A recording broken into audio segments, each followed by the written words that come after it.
有的 IP 看似还活着，其实已经死了。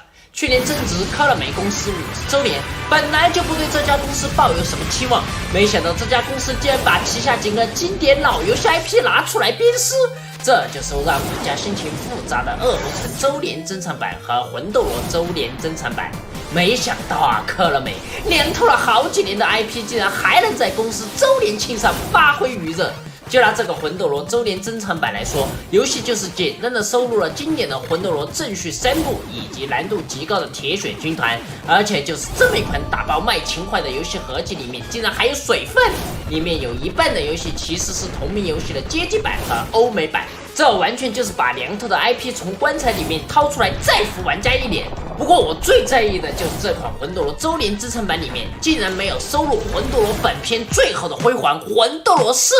不过这也并不意外，因为魂斗罗4至今也没有任何移植或复刻版本。为什么在魂斗罗血脉正统家族齐刷刷炸死科乐美公司50周年庆的时候，跟着苗红血脉纯正的小儿子魂斗罗4却自13年前一直缺席至今？这款游戏究竟蕴含着哪些意趣呢？今天我们就来一开眼界。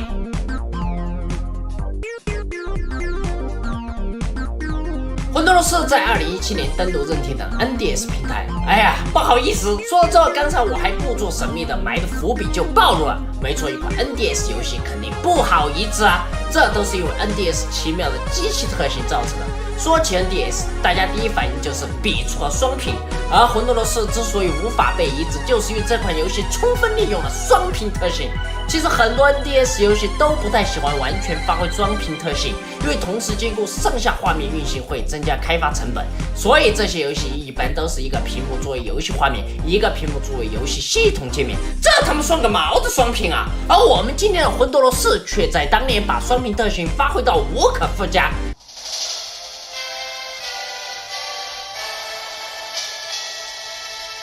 随着那声经典的 Lug Shot， 我们心中的斗魂再度燃烧。魂斗罗4故事发生在魂斗罗32年后，虽然外星战争已经结束，但是一个新的外星生物在某个群岛再度造成威胁，于是我们4位新老组合的爷们团再度乘坐直升机空降岛屿抵抗外星人。历史总是惊人的相似啊，这完全就是魂斗罗1代的再演。看来此作主打怀旧牌。当经典前奏再度响起，比尔大叔从 NDS 上屏落到下屏的时候，我就震撼了。用这样的方式展现降落的魄力，真的非常棒。而游戏场景和敌人完全就是初代的精美重置，既让人耳目一新，又让人回忆浮现。当然别忘了双屏的魅力，在一座高耸悬崖面前，比尔使用勾手装置又来到游戏屏幕上方，当脚下桥梁被炸毁，我们又落到了屏幕下方。而别忘了上屏幕敌人的子弹也是会落到下屏幕的，这给游戏娱乐性带来新鲜感和挑战性。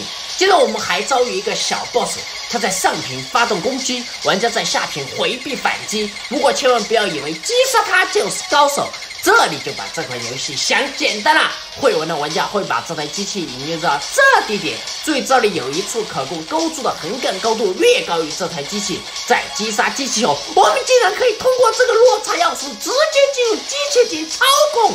敌人在下屏幕左右横跳，玩家在上屏幕气割草，这他妈才叫发挥了机能。来到关底 BOSS 处，哈，熟悉的初代雕塔 BOSS， 连攻击方式都一模一样。不过别以为这样就结束了，这可是一款双屏游戏，雕塔竟然翻越了。现在它上面可以吹，下面可以射，玩家如何才能上下兼顾？幸好直升机为我们提供了来到上屏幕的支撑点，在双屏系统的支持下，游戏的 BOSS 战趣味性和挑战性瞬间拉满。而我们的直升机再也不是搞运输的工具人，而是真正有意义的工具人。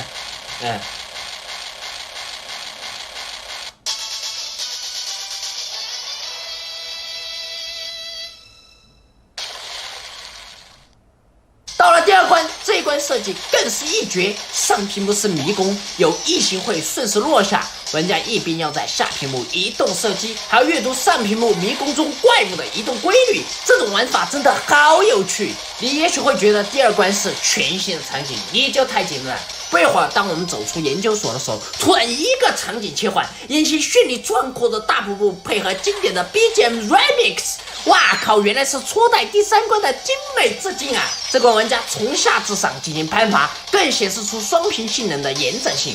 不过说到这里，很多玩家会说，游戏的弹药威力是不是太大了一些？这一发就逆天了。好问题，接下来我们进入下一环节。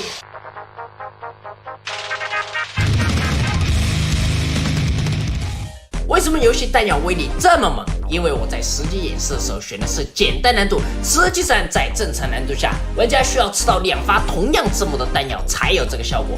不过正常难度和简单难度简直就是云泥之别，你如果适应了简单难度再去玩正常难度，会被虐到怀疑人生。所以千万不要去碰简单难度。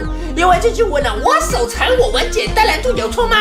当然他妈错了，因为在这款游戏里面，简单难度竟然那么大，也就是说，简单难度下游戏不能玩到最后。我靠，这简直就是侮辱手残玩家的终结设定。不过既然要展示全流程，我就只好在模拟器上开金手指来应对了。第2关我已经说了，关底 BOSS 居然也是在致敬初代。不过击杀后还有一段效果爆炸的瀑布速降大决战，真的是太游戏了。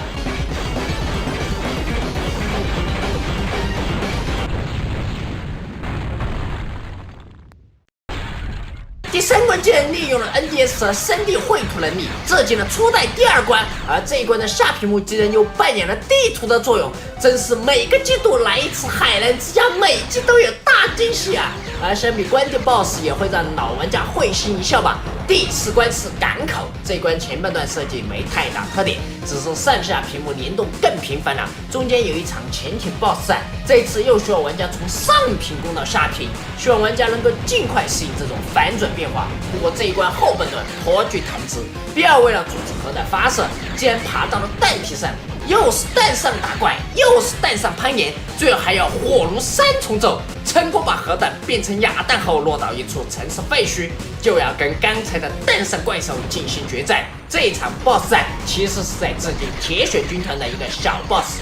接着第5关继续致敬铁血军团，间开始玩实时的水上载具，玩家骑着水上电马儿和各种海轩真主奸诈，用上下屏幕的间隔作为海平面的想法还是很不错的。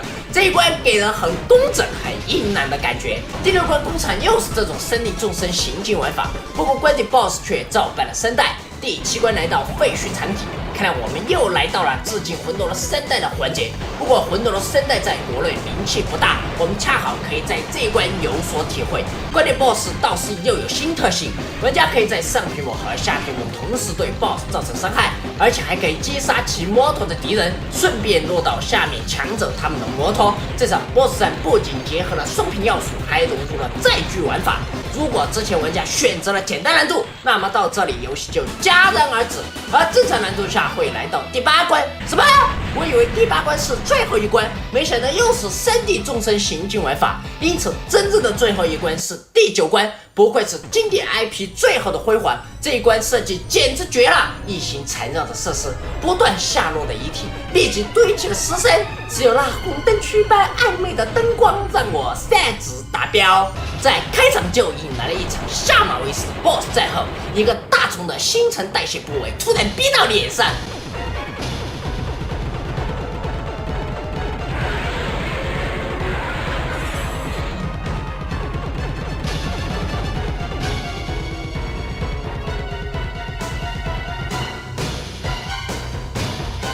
能忍，爆了他，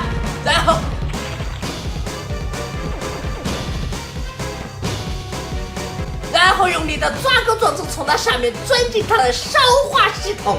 我你妈，原来最后一关是在大虫的体内钻研啊！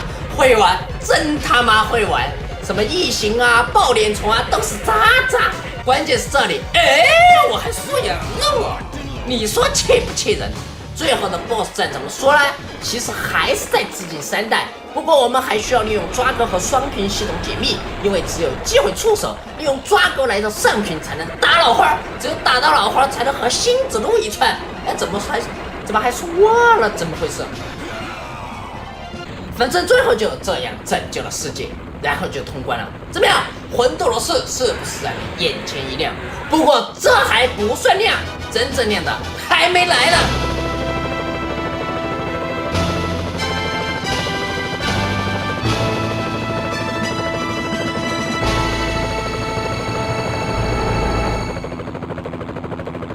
通关魂斗罗4可不是全部，这款游戏居然在玩家通关后又制作了一个挑战模式，我靠，太良心了吧！40关挑战模式对于那些自信满满的玩家来说是一次打脸。这些关卡有的需要玩家一枪不开过关，有的需要玩家几乎每枪都要命中，有的需要玩家与时间赛跑，真的是手残勿扰。有人说了，我凭什么要自找没趣玩挑战关？我当时也是这么想的，这样挑战关奖励实在是太诱人，通过一定数量挑战关就能解锁隐藏要素，比如开启经典的魂斗罗初代和魂斗罗2代，并且支持双打，诱不诱人？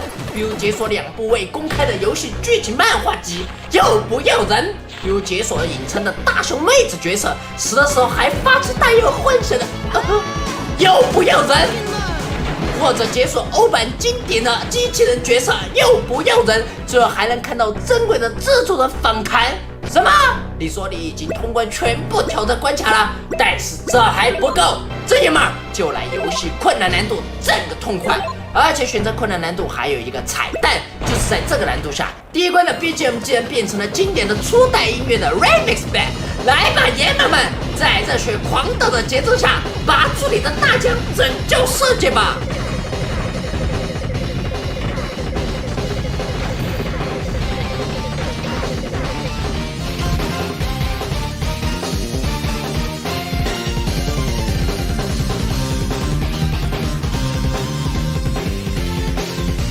我靠！我还忘了一件重要的事，如果你在玩这款游戏的时候，别忘了尝试经典的 Colorway 上上下下、左右的秘籍，告诉我有什么效果哦。